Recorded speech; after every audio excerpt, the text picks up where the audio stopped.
Cesar Gonzalez.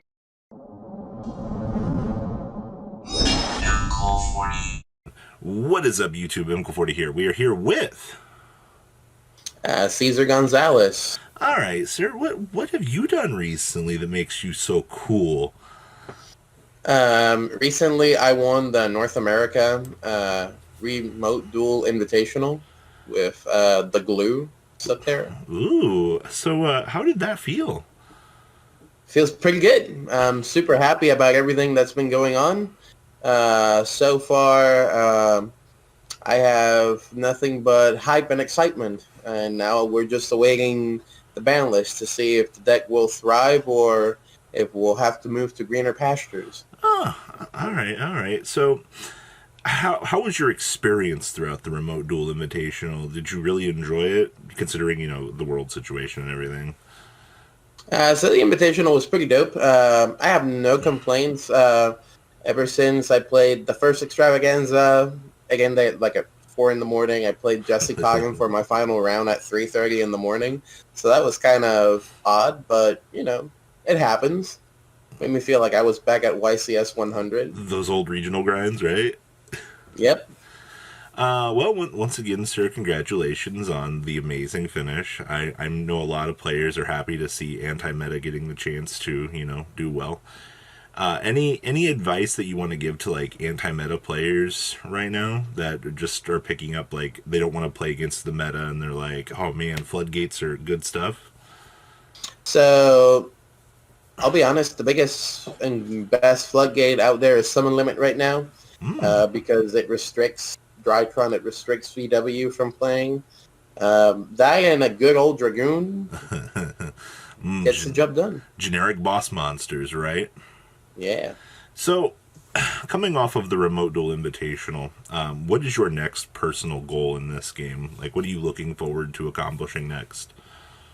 So I was actually thinking of possibly going for another invitational run, but I was thinking possibly not doing the North America run again, possibly moving on Ooh. to Latin America, spicing things up a bit. All right, so as a player that has sat through this current format, we'll dig on into like the ban list stuff here. So, looking at Virtual World as a whole, are you on board with the whole get True King of Calamities out of here spiel? Uh, the very fun dragon. Ah, very fun indeed. So, what are your thoughts on Virtual World? What do you want to see taken care of out of that? So I like Virtual World as a deck. The deck itself is really fun to play against. It's super good to see all the combos except when they spew out the very fun dragon, indeed. It sort of doesn't make the game any fun. It makes me feel like I'm seeing Virtual World's response to my Dragoon summon limit. Yeah. I mean, sometimes, isn't it ironic? Its name's Very Fun Dragon, by the way. Do you think though that like so True King of All Calamities is like the obvious hit, but like sometimes Konami will go for the left field. You're like, what are you doing? Like, could you imagine something like Lulu going to one, or like even Chuchi going to one, just as like. So my biggest thought on this is probably Cloud Castle is going to be the one to get hit. Oh, I've heard that too, and it's actually really interesting. I think Cloud Castle is going to be the one to get hit because they're probably going to protect VFD as it gives too many decks a chance to run in the meta. You can see Dino play it. You could see the Orcus Remnants still playing it Yep. if they play the PK engine to go into the rank up. You also see Virtual World at least trying to spawn it. But the problem with VW in itself is that they'll drop you one before the nib and one after the nib. So maybe just put it to one. Yeah, I would think limiting the card to one would actually be a good solution. Also, another card in the metagame that enables a similar stun mechanism to VFD is also Union Carrier. All right, enlighten me here on this Union Carrier. So the problem with Union Carrier is that we saw how Adamantipator abused the card at some point, because I was one that played Rocky Boys for some time, and I loved doing Union Carrier Block Dragon shenanigans. Mm-hmm. But now you're having that transpire into Eva or Dawn Knight for more shenanigans. So yeah, at this point in the format, I've seen that it's no longer the archetypes problem. It's a single card problem. Well, that's okay. So, Union Carrier is one of those cards that is going to end up hindering future card design just by existing. And I don't know when Konami looks at their list, they look at cards like this. Another good example of hindering future design. You look at LP, for example. LP's pure existence in the game warps everything named Dragon for the rest of eternity. So the problem going forward, like much like Union Carrier, I would say if you leave LP alone, now you print Dragon cards for the next, I don't know, 5-6 years. Now every card that you design, you're going to look at LP and go, all right, well, can LP abuse this? And it's kind of the same thing with Union Carrier in a way. Both cards, you're like, well, their existence means that do we design the card not to be abused underneath the pretext of this existing? Or do we need to ban LP and do we need to get Union Carrier out of the game so we can, actually future-proof future cards? You know what I mean? And it's really interesting looking at situations like that because I don't think Yu-Gi-Oh! Hasn't really had a lot of cards like that warp like future design. I mean, we've had some, but it hasn't been as apparent as Union Carrier and LP, Mm-hmm. Especially now when you're seeing Union Carrier Dawn Knight and you're like, well, I mean, this is just the, Adamantipator with Block Dragon, Dawn Knight, and it's like, what's next for this? So I don't know if Konami's going to approach Union Carrier and LP yet. Yeah, another one that we used to have was the Union Carrier Protector Whelp or Buster Whelp. Yep. So that's 3 strikes on Union Carrier already. All right, and that, like I said, I put LP in that category because same thing. It does hurt future design in a way, even though I think LP's fine right now. But who's to say 2 to 3 years from now, right?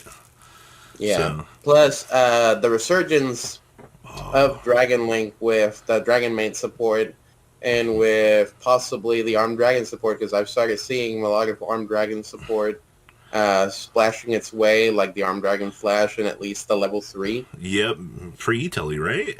Yeah. So it's a quick e-telly. Why not?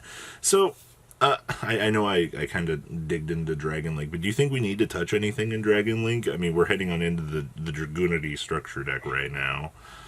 So I would let them get the support first, see how the deck performs, and then possibly hit LP after that. All right. We got to talk about the other top deck in the room. Ben 10 to 1-0. Leave it alone. Hit something else. What do you think? So I would hit Eva before Benton. So I saw somebody say that exact same thing, and they got stoned at the stake online. But honestly, Eva is a problem. Eva is a problem because Eva at any point means more negates for Herald. It means also a resurgence in your hand because you can fetch one of the smaller Heralds with another fairy to negate.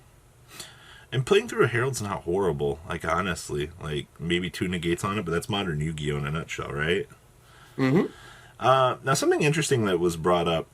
So everybody is almost 100% positive that Konami's not going to touch Dragoon in any way on this list because of reprint equity, right? Do you possibly think that if we have a bigger list where Konami, goes knocking down the ceiling for other decks, do you think that there would be a weird possibility they might put Red Ice Fusion to 1? Yes, I've actually given thought to that. Red Ice Fusion to 1 would actually be one of the sources that they might go to. The other one is to hit Anaconda. Yeah, so that's the interesting thing, because if you put Red Ice Fusion to 1 and you leave Anaconda, it's still 2 monsters makes Dragoon. Do you think they would ban Verte this early, or do you think they would do something like put it to 1 or? No, I would think Verde to 1 or Fusion to 1 would be the solution. Fusion to 1 seems understandable because then it forces players to play the bricks Oh. that are the inside package. So you have to play Dark Magician, Red Eyes, Triple Insight at 6, and then 1 Wyvern. That is 7 bricks for your 1 Red Eyes fusion. Wow.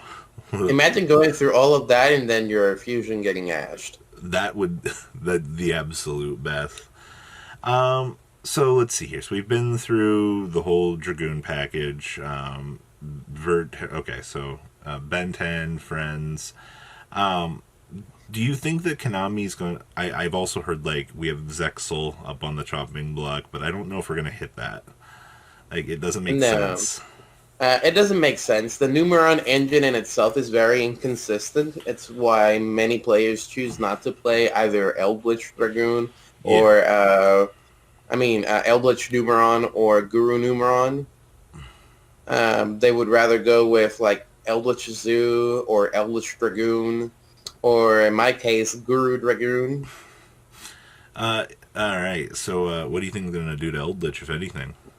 So Eldritch, what I would hit right now is Sanguine, because Sanguine gives them a little bit of too much interaction in the opponent's turn. It's too many interruptions if you chain a Conch or a Quaquero to it. Oh, yeah. Nuts Yu-Gi-Oh, right? Yeah. All right, Caesar. What are some other personal thoughts that you have on the upcoming list? So another card that I think they would hit, considering that Konami wants to make the game very interactive. They want to like channel as much money out of the community as possible through the reprints and all the good sets that are coming out. I don't disregard them either looking down on floodgates and starting to drop the hammer on some floodgates, or giving us Reboot back to 3. Really? Reboot to 3? Huh.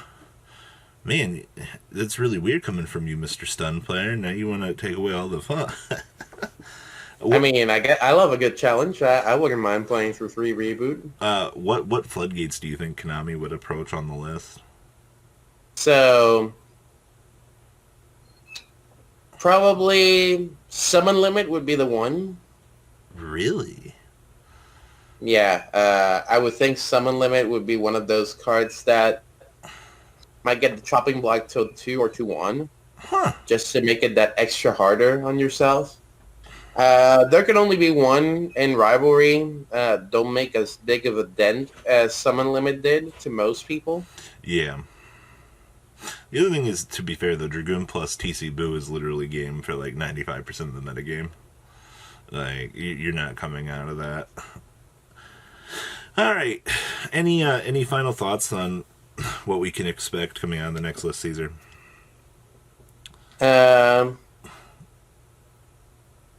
Sorry, I had a brain fart. What was the question? I hope this gets edited out. No, we're not going to edit it out, man. All natural around these parts. Let's go. All right, so what any final thoughts on the next upcoming list? Like, final closing statements for that? I don't know. The list in itself, usually if you look at how Konami sometimes drops big changes, around this time was probably where Firewall got banned, so it could probably be around the time where Firewall comes back. Yeah, we should be seeing that. The other thing, like, coming forward here is, like, in the next, like, 3 months, there's, like, nothing too game-breaking. Like, yeah, we have the Dorme Chords coming out, Usar Tick, and things like that, but, like, in terms of, like, absolutely game-warping decks, like, previously Eldritch and Adamantipator, there isn't anything to that level from what we've seen just yet. No, I think with Ghosts of the Past, you might see Dragon Link make a resurgence to where Adamantipator was before Block Dragon got hit.